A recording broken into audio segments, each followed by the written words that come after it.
Yes, we're broadcasting from the Sundance Film Festival in Park City, Utah. The coalition of Immokalee workers won a victory last week when Walmart, the world's largest retailer, signed on to an agreement to improve wages and working conditions for farm workers in its supply chain. About 30,000 workers will directly benefit from Walmart's decision to join its Fair Food program.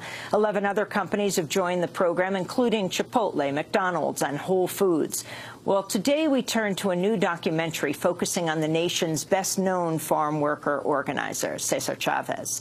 In 1962, he founded the National Farm Workers Association, which would later become the United Farm Workers of America. He led the union for the next 3 decades and organized a series of historic strikes and boycotts. Here at the Sundance Film Festival, a new documentary has just premiered called Cesar's Last Fast. The film features never-before-seen footage of Chavez's 1988 36-day fast to bring attention to the dangers of pesticides in the fields. The film is directed by Richard Ray Perez and Lorena Parley. This is an excerpt. Today is day 30 of Cesar Chavez's water fast. He's lost approximately 30 pounds. His physical stamina is rapidly deteriorating. I believe we are getting to a critical point of this fast here. We're all of the opinion that we strongly urge Cesar to give serious consideration to discontinuing his fast. He was in so much pain. Towards the end, he couldn't talk very much. I remember people would come in to comfort him, right? He ended up comforting them. And they felt much better when they left, right? And so not only did he have to carry the burden of his own fast, right? But he had to comfort folks that came to see him as well. That's an excerpt from Cesar's Last Fast. Director Richard Ray Perez joins us here in Park City. His father was a farm worker who labored and lived in the conditions Cesar Chavez fought to improve. When Perez was 4 years old, he and his family joined the Great Boycott and marched in the picket lines that Cesar Chavez and the United Farm Workers of America organized to pressure growers to sign labor contracts that guaranteed the humane treatment of California's grape pickers. Richard Ray Perez, welcome to Democracy Now! Thank you, Amy. What a documentary. Yeah, we've been getting a wonderful response here at Sundance, and it's just it's such an honor to bring it to this platform and introduce and reintroduce Cesar's story to a new generation of Americans and ultimately a new generation of global citizens. So tell us a story. Tell us the story of Cesar's Last Fast.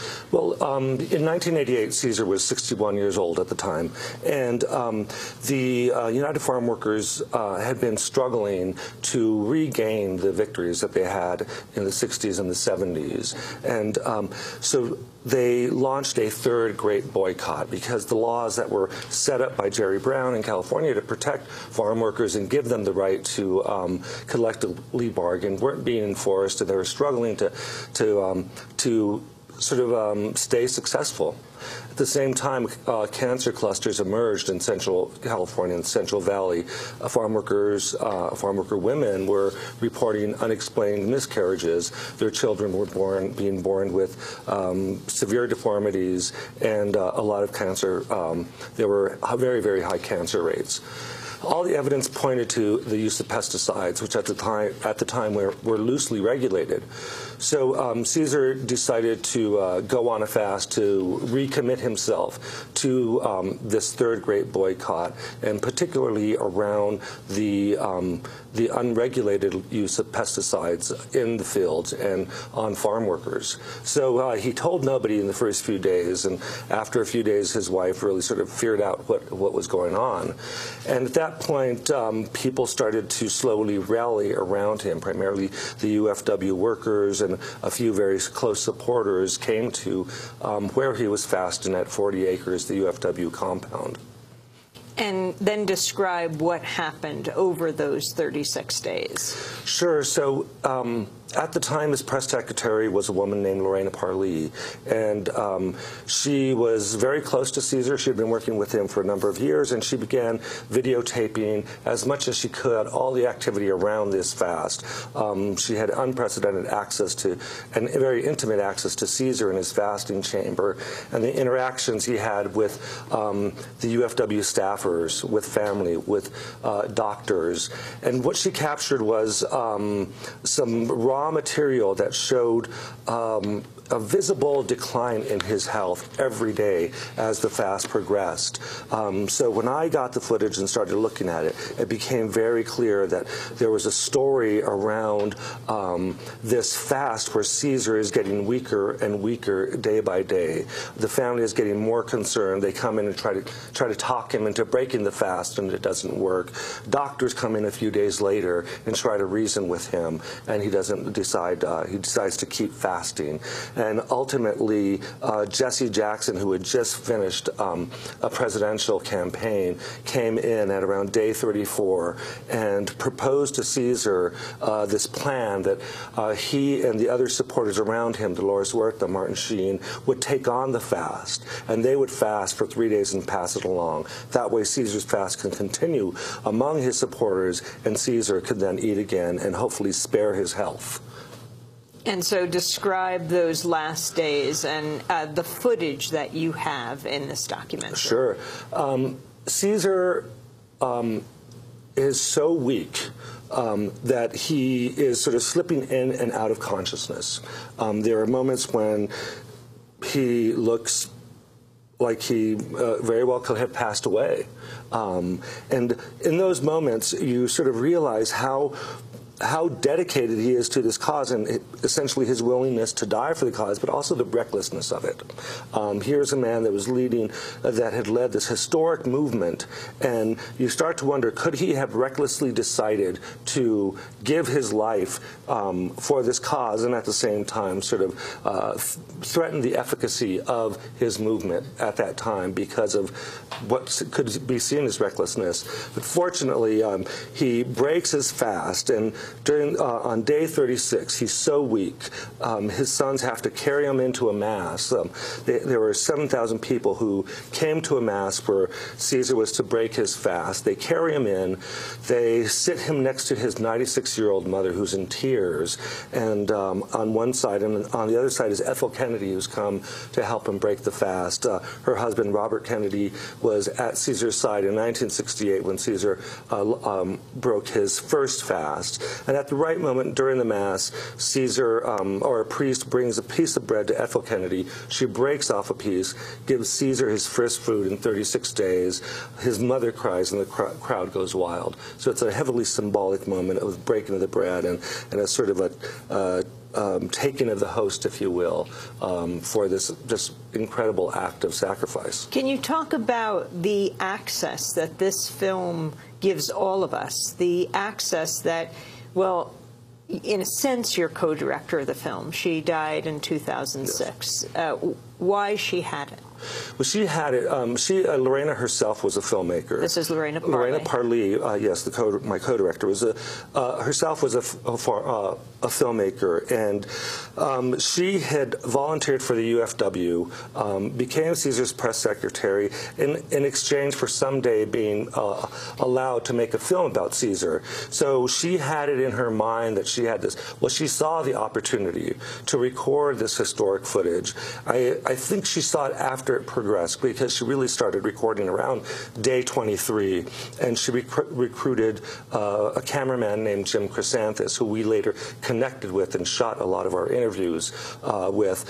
So this opportunity had never existed before.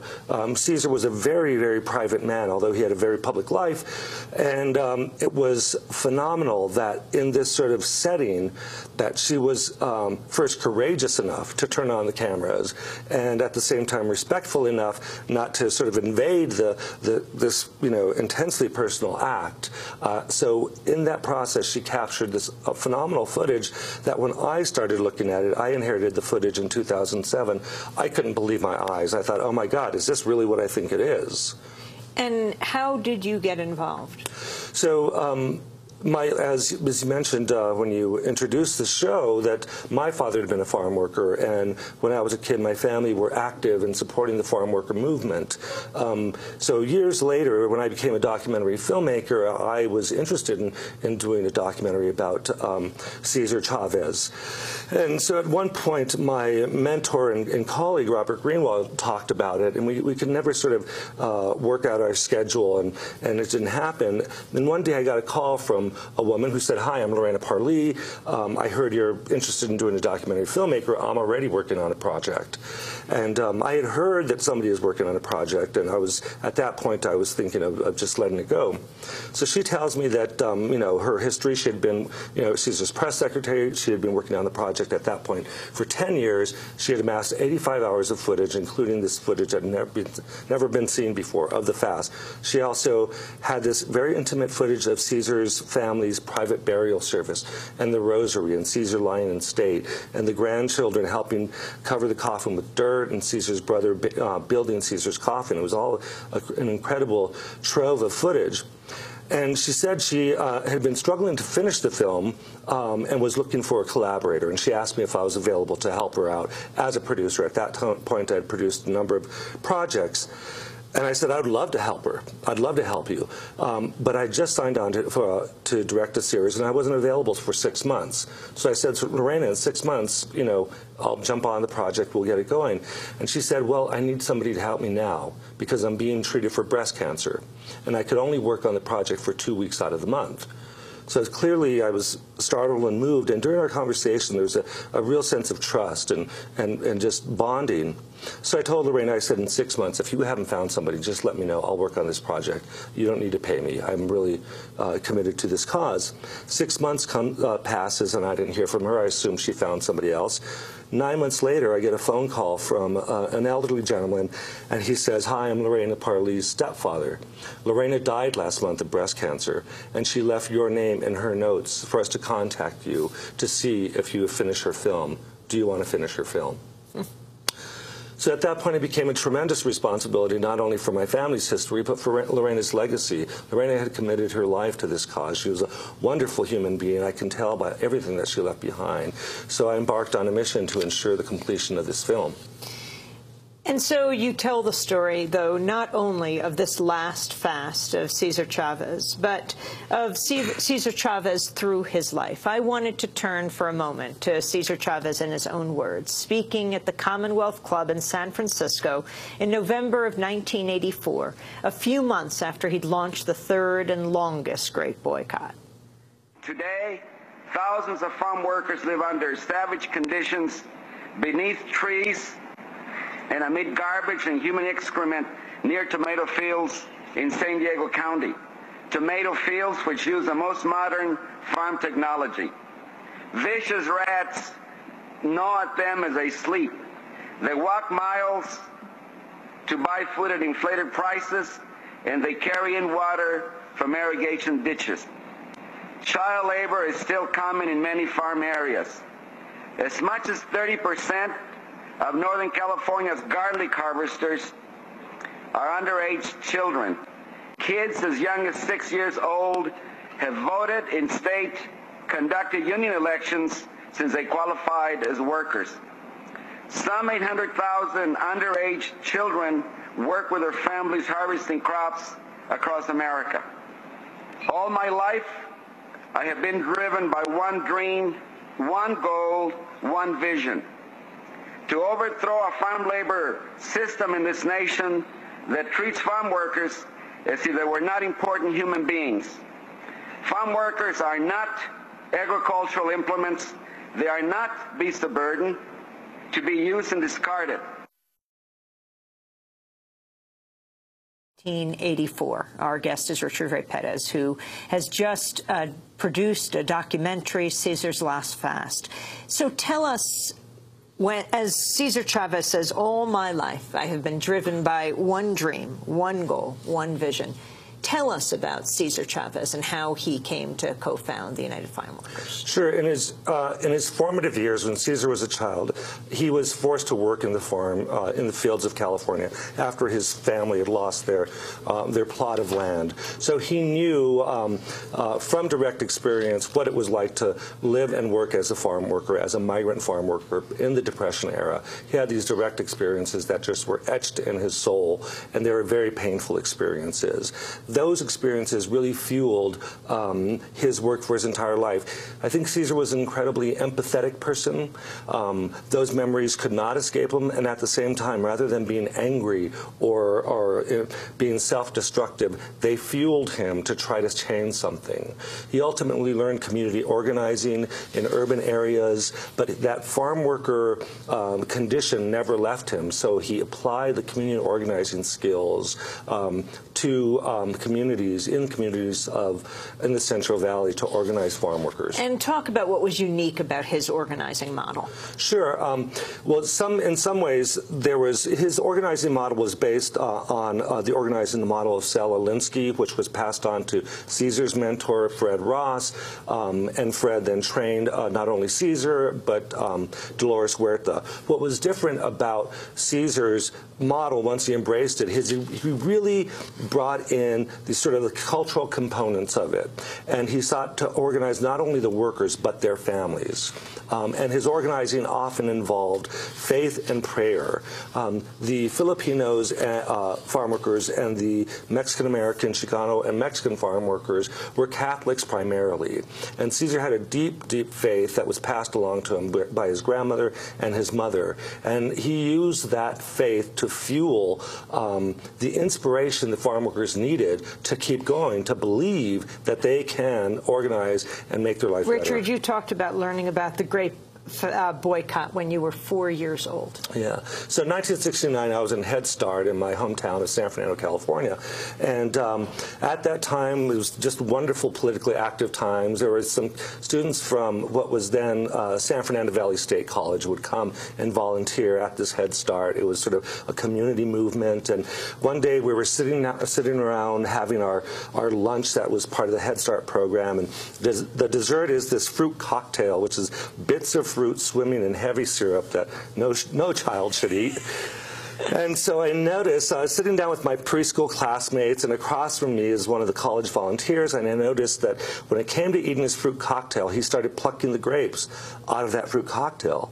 And I was really curious, and I asked him, "Ooh, how come you're plucking the grapes out of your fruit cocktail?" And he points at his grapes, and he said, "Well, you know, the people that own the grape fields, they treat the people who pick the grapes terribly. They pay them very little money, they make them live in shacks, they humiliate them. And if the people complain, they fire them." And I remember looking at my grapes, and all of a sudden they became very ugly. And I couldn't eat those grapes.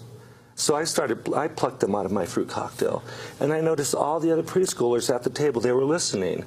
And they looked down at the grapes, and they were pretty disgusted too. And pretty soon all the preschoolers at that table, and eventually the whole class, couldn't eat those grapes. And for the rest of the year, we couldn't eat those grapes. And through elementary school, we couldn't eat those grapes because we got the story of what those grapes meant at that time to the people picking those grapes. Richard, in your documentary, you were also critical of Cesar Chavez and organizing the United Farm Workers and some strategies. Talk about that. Sure. So in 1975, there was a huge victory in California around a historic law called the California Agricultural Labor Relations Act that Cesar and the union had negotiated with Governor Jerry Brown. So after that period, there was a real challenge for how to lead the union in victory. And a lot of very talented union members had very strong ideas. So there was some infighting around turning the union into a more traditional labor union with locals and professionalizing the union. At that point, all union members and staffers, rather, were volunteers. And Cesar wanted to maintain this sort of a more sense of community and community around sacrifice and building this, even a residential community. That caused a big rifts in the union, and I think there was a I would call it a power struggle. And I think Cesar had difficulty managing and leading the Union in that victory period. And as the infighting became very destructive, and a lot of animosity emerged between some of the very talented Union organizers who had helped build the Union and Cesar, and ultimately it cost the Union its effectiveness and its ability to really lead in the past as it had. And the Union eventually membership started to decline. Well, Richard Ray Perez, it's a remarkable documentary, and the footage you have of that last fast, everybody should see. Richard Ray Perez is director of Cesar's Last Fast, also works as a producer in the documentary program here at the Sundance Institute. This is Democracy Now!, democracynow.org, The War and Peace Report. When we come back, we cover another movement, the civil rights movement. We cover Freedom Summer with Stanley Nelson. Stay with us. Great, thank you.